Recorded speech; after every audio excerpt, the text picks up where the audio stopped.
hablar sobre la educación como un pensamiento crítico. Bueno, no quiero sacarle tiempo, así que obviamente no necesito presentarlo. Alberto, el seminario es tuyo. Muchísimas gracias otra vez por, bueno, por ser parte como todos los años de este ciclo. Todo tuyo, Bueno, Alberto, muchas gracias. gracias. Gracias, Edgardo, por la hospitalidad y celebro nuestra, nuestra amistad y además quiero subrayar que es de público conocimiento a quienes nos están escuchando, que es curioso que tenga la generosidad el rector Edgardo Zablowski de invitar a otras personas para hablar de un tema educativo cuando él ha cubierto prácticamente todos los ángulos, explorado todas las avenidas y visto todos los paisajes posibles de la educación.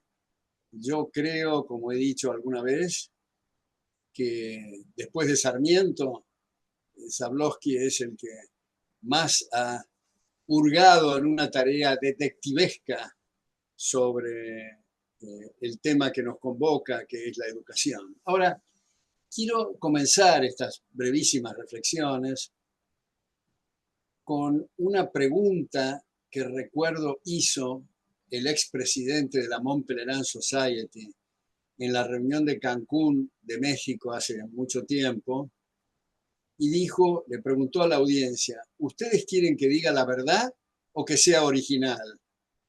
Porque si voy a decir la verdad, tengo que repetir cosas que he dicho antes, y si soy original, me voy a salir de los cauces de lo que significa la verdad.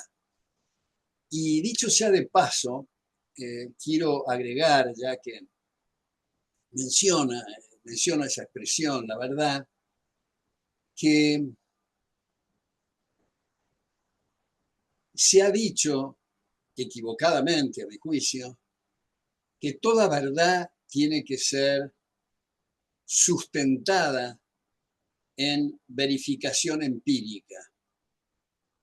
Hay un autor muy conocido en filosofía, Morris Cohen, que su libro se llama Introducción a la Lógica, donde él imagina un diálogo frente a la persona que le dice que toda verdad tiene que ser verificada empíricamente para que tenga sustento, y él le dice a este imaginario interlocutor, señor, eso que usted está afirmando no es verificable empíricamente, primero.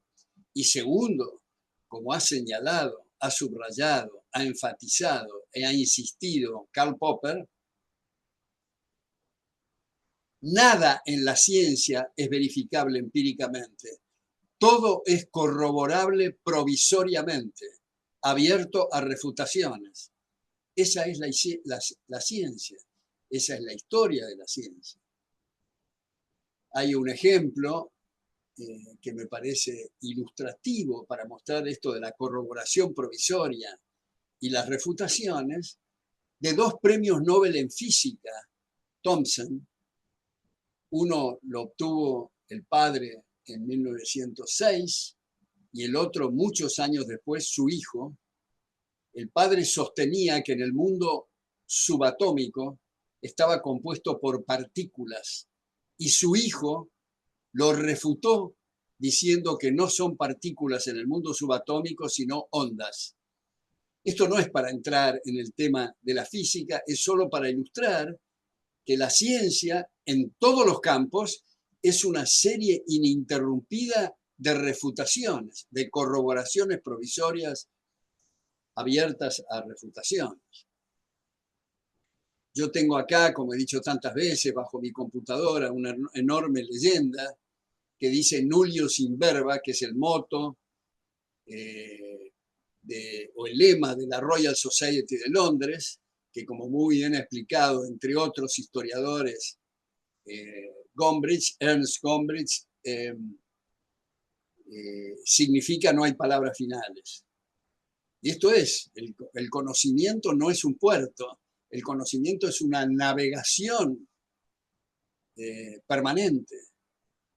Ahora, en el tema de la educación tenemos que empezar aclarando algo obvio, y es que hay una diferencia en el tratamiento, en el análisis de lo que es la política, de lo que es la academia. En la academia tenemos, creo yo, la obligación moral de apuntar al óptimo y no jugar al político haciendo concesiones, apuntar al óptimo, a los efectos de pechar y correr el eje del debate hacia ese punto óptimo. Y en la política hay que tener muy en cuenta todas las restricciones, todos los eventuales palos en la rueda, todas las dificultades, las incomprensiones, porque no puede el político ejecutar ideas que nadie comprende, tiene que primero comprenderlas para luego poder ejecutarlas. Por eso la campaña, el peso, la insistencia en el mundo académico al efecto, como digo, de correr el eje del debate. Uno de mis libros se llama Maldita Coyuntura. Todo el libro enfatiza la importancia de trabajar en el campo de las ideas y dejar de lado o no enfatizar tanto la coyuntura. Nos perdemos a veces en la coyuntura y dejamos de lado el rumbo, la brújula, el punto de referencia. En ese libro, en el cuerpo de ese libro, yo elaboro y menciono a los revolucionarios del 68, los revolucionarios marxistas en París, y el editor me sugirió que pusiera eso en una de las solapas para levantarlo. ¿Y qué es lo que ahí levanto? El célebre graffiti de esos revolucionarios del 68 en París, que dice, comillas, seamos realistas, pidamos lo imposible, comillas. Esto que puede parecer prima facie una locura, algo excéntrico, sin embargo, de tanto pechar en sus propuestas radicalizadas, terminan marcando la agenda. Tan es así que si observamos en la mayor parte de los países del llamado mundo libre, en nombre del anticomunismo, se adoptan los 10 puntos del manifiesto comunista. Subrayo, los 10, en mayor o menor grado. Entonces es muy importante el trabajo académico, apuntar, como digo, al óptimo, y no jugar al político de cuestiones gradualistas, sino pechar para que cada vez se entienda mejor ese óptimo y cada vez tenga más posibilidades el político de ejecutar esas ideas. También en este mismo contexto hay otro trabajo mío que se llama Entre signos de interrogación. ¿Dato mata a relato? Y explico que no, que el dato no mata relato. Si fuera así, con todos los datos que se han proporcionado hasta ahora, no habría más relato. ¿Y por qué sigue el relato? Porque no se ha explicado suficientemente, con la suficiente claridad, el fondo del asunto. En realidad el dato, el cuadro, la estadística, el gráfico, hacen de apoyo logístico apoyo logístico para la explicación de fondo. Y es la explicación de fondo, es la sustancia, es la teoría correcta la que hace falta difundir más a los efectos de que se comprenda. Y en general, esto de comprender, con las experiencias que tenemos en la cátedra, observamos que salvo rarísimas excepciones, casi inexistentes, no hay mala fe ni mala intención. Hay en realidad espíritu abierto, hay hospitalidad, hay deseo de incorporar nuevos paradigmas, pero si el alumno o la alumna no tienen la oportunidad de ser expuestos a otras campanas, a otras visiones, siguen repitiendo naturalmente lo mismo con su cuadernito durante 6 años, en 6 materias semestrales o las que fueran. Ahora, es importante subrayar lo que ha dicho Krishnamurti que la educación no consiste en enseñar qué es lo que hay que pensar o qué pensar, sino cómo hacerlo, cómo pensar. Y en ese sentido es muy importante fomentar, estimular el espíritu independiente y el espíritu crítico. Yo tengo, como he dicho varias veces, un latiguillo en mis clases que digo al principio: si no resulta claro lo que estoy diciendo, por favor interrúmpanme. Si no están de acuerdo, por favor discútanme. Pero si creen que están de acuerdo y creen que soy claro, hagan de abogado del diablo.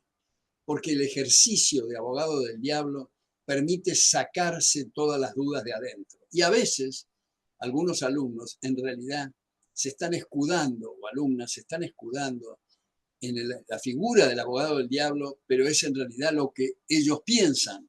Y es importante dar cabida a estos canales, que no quede ninguna murmuración, que todas las discusiones, las confrontaciones, por más que aparezcan fuertes, deben ser estimuladas a los efectos de ver que hay muchas cosas, muchos temas, muchos conceptos que prima facie pueden aparecer claros, pero cuando comienza el debate resulta que no era tan claro, que había que pulir algunos ángulos, que había que aclarar otros, etcétera, etcétera. Entonces, es importante también subrayar, enfatizar, destacar que la educación es un proceso de prueba y error en un contexto evolutivo. No es que, como se dice, alguien tenga la precisa. Lo peor que puede ocurrir en climas educativos es la imposición de estructuras curriculares o la sugerencia de algunos métodos y procedimientos curriculares, porque eso hace que la educación privada, en definitiva, resulte privada de toda independencia. Y en las universidades se puede decidir las autoridades cómo va a ser el campus, cómo va a ser el pasto, si el edificio va a ser ladrillo a la vista o va a estar pintado, o en fin, o si son colegios y los uniformes tienen que tener tal color y todo. Pero el alma, la estructura curricular, donde es impuesta por los aparatos estatales, privan a las instituciones privadas, valga el juego de palabras, de toda independencia, como digo. Y en ese sentido, me parece de interés, como también he insistido y he dicho en distintas oportunidades y seminarios, que, como es sabido, para pensar y para transmitir nuestros pensamientos, necesitamos un uso adecuado de las palabras y de los conceptos. Sin conceptos y sin palabras no podemos pensar, no podemos transmitir nuestros pensamientos. Entonces, hay que ajustar el lenguaje para no tener confusiones en el pensamiento y confusiones y bloqueos en la transmisión del conocimiento. Por eso he sugerido, en este contexto, no utilizar más la expresión educación pública, porque la educación privada es también para el público. De lo que se trata es de educación estatal. Y esta es una palabra que se oculta porque resulta fea, como es feo la historia estatal, la danza estatal, el arte estatal, el periodismo estatal, etcétera, etcétera. Pero esa es la expresión adecuada. Ahora, ¿qué hacer entonces con la educación estatal? Porque primero tenemos que decir, ¿cuál es el problema de la educación estatal? Bueno, como nos ha enseñado Ronald Coase, Harold Dempsey, Gary North y tantos otros, el tema de los incentivos son fundamentales. La forma en que tomamos café y prendemos las luces no es igual cuando lo pagamos nosotros, las cuentas, que cuando obligamos a otros a hacerlo con el fruto de su trabajo. Entonces, toda la asignación de recursos para activos fijos, para gastos corrientes, todo el manejo, digamos, hasta la limpieza del edificio, la sindicalización, eventuales adoctrinamientos que atentan contra la excelencia académica, todo eso son contraincentivos cuando está el aparato estatal, cuando es educación estatal. Y no es que sean malos, como también he dicho muchas veces, o deficientes los profesores y las profesoras en los ámbitos estatales. Los hay que son muy abnegados y muy eficientes. Yo personalmente estaría escupiendo al cielo si diría esto, porque yo fui profesor titular en 5 facultades en la Universidad de Buenos Aires, en ciencias económicas, en derecho, en ingeniería, sociología, filosofía y letras. Fui director del departamento de doctorado en economía en la Universidad Nacional de La Plata. De modo que estaría escupiendo al cielo si digo que no son eficientes. Pero ese no es el tema son los incentivos. A partir del momento que se asignan derechos de propiedad, cambia radicalmente esos incentivos y se están alineando en la buena dirección. En los activos fijos, en los gastos corrientes, en todo lo que acabo de decir, de las características de los edificios, etc. Ahora, ¿cómo administrar? ¿Qué hacer, digamos, con las instituciones estatales? Bueno, yo diría vendérsela a los mismos consejos académicos que la están hoy administrando. Vendérselas a un precio muy atractivo o en un rapto de generosidad tengo que poner entre comillas, regalárselas. Pero a partir de ese momento, que son privadas, otra vez viene el síndrome de lo que dije del café y del encendido de las luces. Y para el periodo de transición, a las personas que tienen condiciones intelectuales pero no tienen ingresos para aplicar a las ofertas educativas existentes, establecer el sistema que Milton Friedman ha pergeñado en su momento, llamado vouchers o créditos educativos, para que no se vaya a decir que esta propuesta afecta a la gente más necesitada. La gente más necesitada tiene vouchers para elegir de todas las instituciones existentes cuál es la que prefiere él o ella o cuál es la que prefieren sus padres.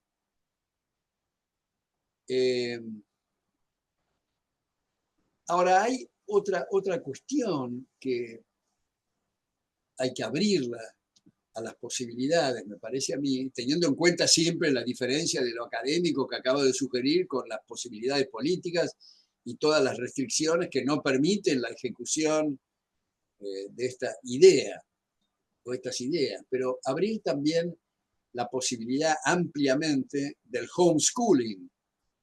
El homeschooling, como ustedes saben, no requiere que los padres o las personas que designen los padres para hacer el seguimiento, que los hijos cumplan determinados horarios y requisitos, no necesitan saber álgebra, saber geografía, historia, en fin, y todas las materias, porque hay un apoyo fenomenal de estos programas a través de Internet, solo se necesita que cumplan determinados horarios. Hace algún tiempo, ya bastante tiempo, yo diría, The Economist, en una de sus ediciones, publicó varias páginas con el tema del homeschooling, diciendo, básicamente eran largas las reflexiones sobre el homeschooling, diciendo que los oficiales de admisión de las universidades del Ivy League, es decir, de las mejores universidades en Estados Unidos, la mejor calificada, los oficiales estaban impresionados o destacaban la calidad académica de quienes egresaban de homeschooling y, como una nota a pie de página, pero importante, el cuidado de su lenguaje y el cuidado de su vestimenta. de los que provenían de homeschooling. Bueno, yo creo que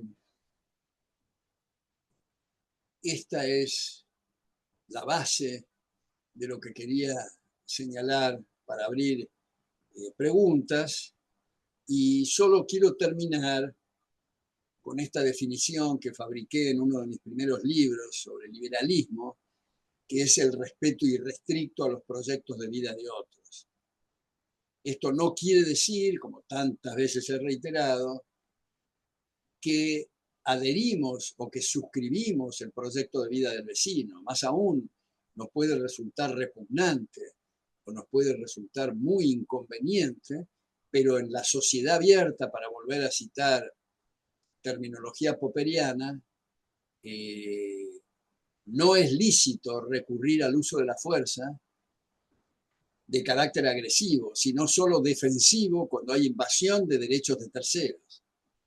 Hay una palabreja que se utiliza mucho en este contexto y que es tolerancia, pero a mí se me hace con cierto tufillo inquisitorial la palabra tolerancia, como si estuviéramos parados en la loma tolerando errores de otros, y los derechos no se toleran, los derechos se respetan.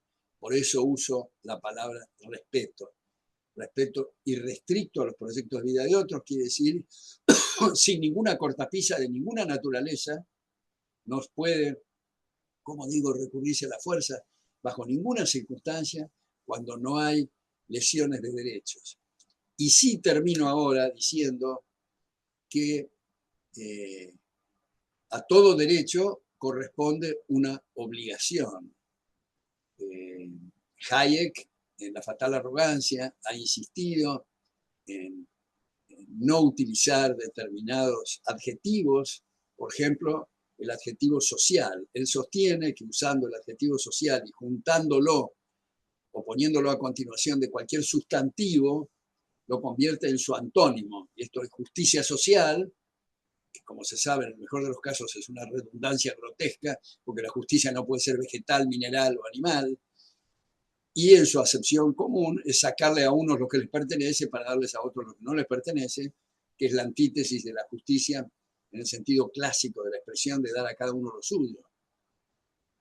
Lo mismo constitucionalismo social, derechos sociales, etcétera, todos son sus antónimos. Y me parece, en ese sentido, la expresión liberal,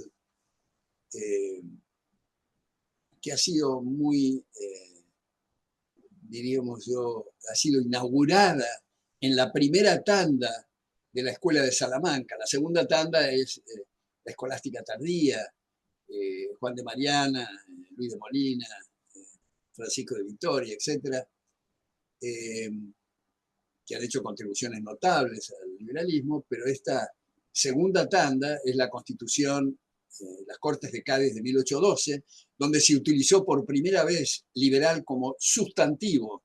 Hasta ese momento era adjetivo, en el sentido de manga ancha, generoso, etc. Sin embargo, en 1812 se usó liberales contra serviles en ese contexto, utilizándolo, como digo, como sustantivo. Y por último digo que en las lamentables trifulcas religiosas, la escuela escocesa del siglo XVIII no tomó algunas de las contribuciones de la escuela de Salamanca del siglo XVI, la escolástica tardía, como por ejemplo sus insinuaciones en la teoría subjetiva del valor, que sin perjuicio de las enormes contribuciones de Adam Smith, tanto en la teoría de los sentimientos morales de 1759 como en La riqueza de las naciones de 1776, y también Ferguson y Hume, enormes contribuciones, pero con respecto a ese eje central, que es la teoría del valor, retrocedió sugiriendo la teoría objetiva del valor o la teoría del valor trabajo. Bueno, quiero sí finalizar esta vez lo digo seriamente, porque dije varias veces que iba a finalizar, me parece que es de gran importancia estos seminarios y estas reuniones que convoca el rector de UCEMA sobre un tema fundamentalísimo en la Argentina y en todas partes del mundo, puesto que todo lo que ocurre es consecuencia de lo que sucedió previamente de las cejas para arriba, es decir, en nuestra estructura neuronal, en nuestro pensamiento, en nuestra educación.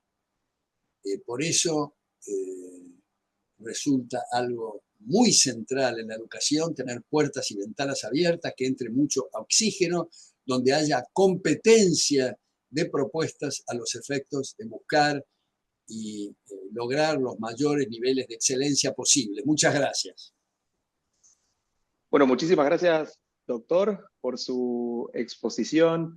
Estamos recibiendo las consultas, preguntas y comentarios en la sección correspondiente, que es de Question and Answers, que está al lado de lo que sería el chat. Por favor, invitamos a que compartan sus comentarios a través de esa sección. Voy leyendo algunos, doctor. Bueno, muchísimas felicitaciones y saludos, ¿sí? Una de las primeras preguntas está vinculada a lo que se conoce como la militancia estudiantil.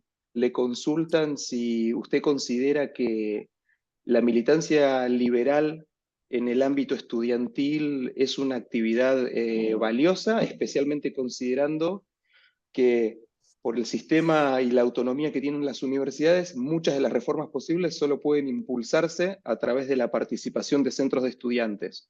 Esta es una de las preguntas. Bueno, le agradezco mucho esa pregunta y quiero decir que a mí me resulta una expresión sumamente chocante y contradictoria con la sociedad abierta o la sociedad libre, la palabra militancia. En cualquiera de sus ámbitos, militancia remite a militar, a obediencia debida, que es todo lo contrario de lo que necesitamos, en lo que decía, del espíritu crítico. Ahora, si tomamos esa inquietud, tratamos de pescarle el espíritu, dejando de lado esa palabrota que es militancia, digamos, la actividad estudiantil, las propuestas, los centros de estudiantes, deben ser, desde luego, acordes con las normas que establecen distintas casas de estudio. En mi caso, si yo tuviera que decidir, como en la práctica lo decidí cuando era rector de CIADE, hay que dar abierta la avenida para que los estudiantes puedan expresarse con toda libertad respecto a las críticas o respecto a las ponderaciones de lo que está ocurriendo en esa casa de estudio. Desde luego que eso excluye, decimos cuando hablamos de incentivos, excluye las pintadas, la mugre, las marchas violentas y otro tipo de cosas que estarían completamente descalificadas en cualquier institución educativa que se precie de tal. Y que son lamentablemente muy frecuentes, es cierto. Otra pregunta, bueno, de nuevo siguen llegando los saludos y las felicitaciones. Una pregunta de carácter, podríamos decir, filosófico. Siguiendo a Karl Popper, si todo conocimiento es provisorio, ¿el corpus liberal, especialmente en lo relativo a la educación, también lo es? ¿Qué intentos de refutación podrían tener éxito? Bueno, es interesante, muy interesante y jugosa esa consulta. Yo diría que los que estamos en esta instancia del proceso de evolución cultural, que proponemos determinados paradigmas, tomamos las refutaciones existentes a los efectos de mejorar la posición, pero no podemos imaginar lo que mañana o pasado va a ocurrir respecto de lo que estamos diciendo hoy, que nos refuten. Por eso me parece tan interesante esa pregunta, porque observo algunos académicos bien inspirados probablemente, que se enojan y que condenan a los ancestros que han venido desarrollando las ideas con los errores naturales que ellos han cometido y que nosotros estamos cometiendo hoy, que otros van a refutar en el futuro. Desde luego que si lo vemos hoy a nuestro error, lo decimos inmediatamente. Por eso hay diversos paradigmas. Yo creo que el liberal debe estar sentado en la punta de la silla, en eso de nullius in verba, no hay palabras finales, y buscar siempre en la búsqueda de nuevos paradigmas. Por eso, mi primer artículo hace 50 y pico de años en La Nación se llamaba El liberalismo como anti-ideología. La palabra ideología a mí me disgusta enormemente, no en el sentido inocente del diccionario de conjunto de ideas, sino en el sentido de la acepción más generalizada como algo cerrado, terminado y dogmático. Eso es antiliberal. Tienen que ser de puertas abiertas, otra vez sujeto a refutaciones. Yo pongo el ejemplo, me parece interesante, de tantos que hay, 2 premios Nobel en medicina, en física, perdón, 2 premios Nobel en física, padre e hijo, el padre de 1906, el hijo muchos años después. El padre decía que en el mundo subatómico está conformado por partículas, y su hijo lo refutó, siendo también premio Nobel en física muchos años después, mostrando que en el mundo subatómico no son partículas sino ondas. Esto no es para entrar en el debate físico, sino para mostrar lo lindo, lo atractivo de este proceso de refutaciones. Así que me parece muy importante esa consulta. Muchas gracias. Hay varias preguntas que están vinculadas con el pensamiento crítico, es más, con el concepto de pensamiento crítico. Hay una que podríamos englobarlas, ¿no? ¿Cuál considera que es el principal obstáculo que establece la educación superior argentina en lo relativo a la formación de ese pensamiento crítico en los estudiantes? Bueno, yo creo que lo primero es, y otra vez hay que ponerse en claro cuáles son las restricciones fenomenales políticas para avanzar en esto, pero creo que la educación estatal es un obstáculo serio para esos logros que perseguimos de abrir el espíritu crítico, y muchas veces observamos en climas, no me estoy refiriendo necesariamente a la Argentina, sino a otras partes del mundo, donde observamos, donde hay fuerte intervención de ministerios y de educación y de cultura y de las estructuras curriculares, donde observamos que hay una especie de contagio en las llamadas instituciones privadas. Diríamos, es un contagio que viene por 2 avenidas. Uno, por la imposición del ministerio que no los deja hacer otras cosas.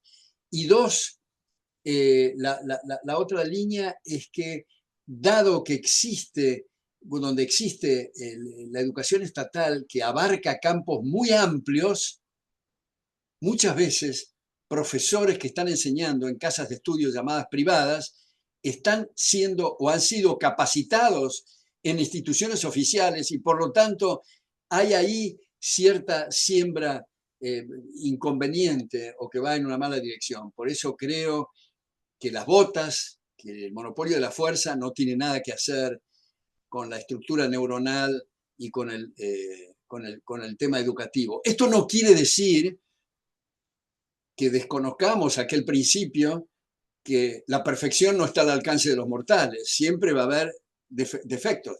Y eso es lo interesante del proceso en competencia en materia educativa, en materia de libros, en materia de música y en materia de productos, de medicamentos, en fin, para ir subiendo la vara y mejorando los estándares, me parece. Y en ese sentido, creo que también hay que subrayar que, igual que sucedía originalmente en las colonias en Estados Unidos, aquellas carreras que necesitan acreditación deben ser acreditadas también por instituciones que se dedican a la acreditación en competencia. Y, digamos, me detengo un minuto en esto. Pongamos el caso de la intoxicación, el caso de la calidad de productos. Yo creo, y he escrito sobre esto también, que si hay la cinta azul de la calidad, de los cuales los que estamos acá somos socios de esa empresa, si nosotros garantizamos la calidad de un producto que resulta que se traduce en una intoxicación fenomenal, nuestra marca desaparece por las próximas 7 generaciones. Sin embargo, si es el gobierno el que avala la calidad, cuando hay una intoxicación, en el extremo, si hay mucha manifestación y mucho fastidio popular, se cambia a Pedro por Juan, pero la institución sigue igual. La gran ventaja que se juega la vida a la institución privada en marcar esto. Y esto va también para las acreditaciones. Muchas gracias. Hay un par de preguntas, también bastante amplias. Una de ellas es, si no le parece a usted que el saber especulativo está sobrevaluado respecto del saber práctico de un cierto saber hacer. No entendí la pregunta. Por lo que entiendo, apunta si el conocimiento teórico no está sobrevaluado respecto de lo que sería un conocimiento de naturaleza más práctica. Es una pregunta de Ricardo que entiendo que apunta a eso. Bueno, yo lo quisiera citar acá a Peter Drucker, un gran contribuciones ha hecho en materia de administración de negocios, pero tiene una frase que me parece que ilustra la respuesta de esa consulta. No hay nada más práctico que una buena teoría. Esto es, cuando nosotros vemos gente que hace alarde de ser práctico y tener mucha calle, y es en realidad una pavada la teoría, si fuera consistente, se estaría dando tumbos en la vida, haciendo y cometiendo los errores más espantosos. Si nosotros prendemos la computadora, ha habido una teoría atrás de eso que se pudo ejecutar. Si nosotros tomamos un medicamento, hay una teoría antes en medicina respecto de ese medicamento. Y así con la agricultura, con la ganadería, con el baile, con la jardinería, con todo. Atrás hay una teoría. El que dice, el que subestima la teoría, está en realidad, el práctico es un free rider, o para usar un argentinismo, es un garronero de los teóricos. Está usando teorías permanentes en cómo se viste, cómo se alimenta, etcétera. Está rodeado de teorías. Entonces, es muy importante comprender que la practicidad, por supuesto, de lo que se trata es de ejecutar las cosas para poder ejecutarlas bien y no andar con palos de ciego, digamos. Es muy importante comprender la teoría, los efectos de tener una buena práctica, como diría Peter Drucker. Y la última de las preguntas es, desde su perspectiva, ¿cómo influye la estructura del lenguaje en la construcción del conocimiento y puntualmente en la formación, en la capacidad crítica de los estudiantes en el ámbito educativo? Apunta a esa relación por lenguaje y capacidad crítica. Bueno, me parece también, agradezco todas estas preguntas porque han sido muy bien puestas, y este tema también del lenguaje es esencial. Como sabemos, nosotros no podemos pensar y no podemos transmitir nuestros pensamientos si no hay un buen uso del lenguaje. Si no hay conceptos y si no hay palabras, no podemos pensar y no podemos transmitir los pensamientos. De manera que tenemos que afinar el uso del lenguaje a los efectos de pensar correctamente, llegar a conclusiones adecuadas y transmitir bien nuestros conocimientos. Y pongo aquí unos ejemplos que precisamente he escrito sobre esto en los working papers de UCEMA, y también en la revista, en el journal madrileño Procesos de Mercado, revista europea de economía política en Madrid, criticando más o menos severamente el uso de la expresión inteligencia artificial. Porque la inteligencia remite al libre albedrío y no a la programación o a la reprogramación. Cuando voy a ver un departamento y un agente inmobiliario me dice, esa persiana es inteligente, me parece una bofetada a la condición humana. Porque inteligencia es interlegum, leer adentro, captar sentimientos, captar conceptos, remite al libre albedrío y no a la programación o reprogramación. Por eso en las 3 academias nacionales a que pertenezco, sugerí, con algún éxito relativo, utilizar la expresión algoritmos informáticos para esa maravilla, pero no inteligencia porque remite, como digo, al libre albedrío. Y hago acá una aclaración adicional, y es que siendo rector de CIADE, yo tenía la costumbre de recorrer el edificio una vez por semana, y una vez recorriendo el edificio entré a la biblioteca y la bibliotecaria estaba con un libro que me llamó poderosamente la atención. El título era un socotroco de unas 1500 páginas, El yo y su cerebro, préstese atención a este título, The Self and its Brain, muy bien traducido por la Labor Universitaria en Madrid, que es un diálogo entre Karl Popper y el premio Nobel en neurofisiología John Eccles. Y dicen, los seres humanos no somos kilos de protoplasma, no somos solo carne y hueso. Tenemos psique, estados de conciencia o mente, son 3 sinónimos que usan los autores según sea el autor, y explican que si no fuera, mejor dicho, si fuéramos kilos de protoplasma y solo carne y hueso, no habría tal cosa como ideas autogeneradas, no podríamos revisar nuestro propio juicio, no habría tal cosa como responsabilidad individual, ni moral, y préstese atención, ni libertad, ni libre albedrío. Entonces, me parece que esa parte esencial, el cimiento de la libertad, porque si no la libertad se convertiría simplemente en una ficción.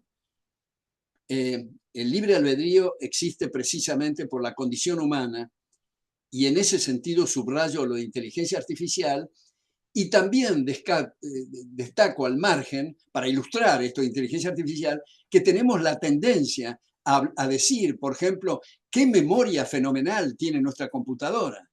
Bueno, nuestros abuelos y nuestros bisabuelos hacían un nudo en el pañuelo para acordarse de algo, y nadie en su sano juicio va a decir qué memoria tiene el pañuelo, porque la computadora son impulsos eléctricos.